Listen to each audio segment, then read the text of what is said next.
ስልኩን ያወራ ዶክመንቱን በዚህ መልኩ ከቦርሳው ሲወጥቅበት ሳይመለከት የሚሄደው ይህ ደግሞ ሸክላ የሚሸጥ መንገድ ዳር ቁጭ ያለ ሰው በዚህ መልኩ ያይና ጌታዬ እያለ እየጠራ ልብሱን ሲነካ ይህ ሰው ምንም አይነት ነገር ሳይሰማ በጥፊ መጥቶ ይህንን ሰው መሬት ላይ ከጣለው በኋላ እንደዚህ ብሎ ይሰው ይናገራል።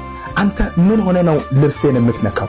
ዝም ብለህ የምትሸጠውን ሸክላህን አሸጥም እንዴ ብሎ ስለአሁንም ይሰው ጌታዬ አይደለም እኮ ብሎ ሲናገር ምንድነው የምትለው ደግሞ ምን ልትጠራ በማለት እጅግ በጣም እያቋሸሸው እያጥላለው እየተናገረ በዚህ መልኩ ደደብ ብሎ ይሳደብና ይህንን ሰው ጥሎት ምንም ሳይሰማው ይሄዳል። ይህ ሰውም ከዚህ ከወደቀበት ተነስቶ እንግዲህ ይህንን የወደቀውን ዶክመንቱን አንስቶ ሲመለከት ገንዘብ ነበረበት።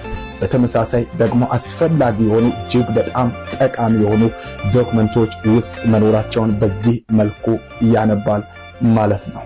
ምናልባት ምን አለበት አንድ ጊዜ ጆሮ ሰጥቶ ብሰማው ይህንን ሰው ካለበት ሁኔታ አንጻር ስላሰበው እንጂ ምናልባት ይህንን ሰው ተመልክቶት አስቦ አንድ ጊዜ ትኩረት ብሰጥና ጆሮ ሰጥቶ ብሰማ የወደቀውን ዶክመንቱን እንኳን ማግኘት ይችል ነበር። ይህ ሰው ምናልባት እንደሱ ሆኖ ዶክመንቱን ያጠፋ ይሆን ወይስ ምን ያደርጋል?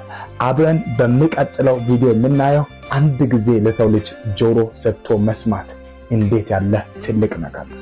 በቀጣይ ቪዲዮና በፓርት 2 ማሳያችሁ የዚህን ሰው አስቸጋሪ የሚገጥመውን ሁኔታ ይሆናል ማለት ነው። ፓርት 2 ብላችሁ ጻፉ። ለምድራችን